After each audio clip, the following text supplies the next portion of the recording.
वाटतंय का तुम्हाला टार्गेट वगैरे काय? राजकीच असतं. याच्यामध्ये काय झालेलं आहे, स्वतःची पोळी भाजी न करता दुसऱ्याचे लाकडं जाळणं चालू आहे. दुसरं काही नाही आहे. मी कसा मोरं येईन, माझं कसं भलं होईन, माझ्याकडं समाज कसा बघन, आणि हे मग आपण असं बोललो मग असं काहीतरी होईन म्हणून समाज हे राजकीय हे आहेत.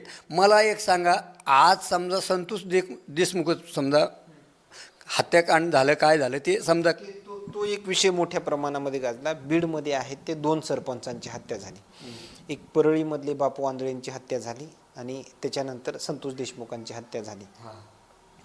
मात्र बापू आंधळेंचं प्रकरण थोड्याफार कार्यकाळ चाललं. मात्र हे आहे तो प्रचंड मोर्चे, जिल्ह्याबाहेर मोर्चे असं स्वरूप जे आहे ते पाहायला मिळालं. बापू आंधळेंची ज्यावेळेस हत्या झाली, परळीमध्येच जो आहे तो वेगवेगळं स्वरूप आलेलं पाहायला मिळालं. मात्र याचे जिल्हा नाही तर महाराष्ट्रभर पडसाद उमटले का?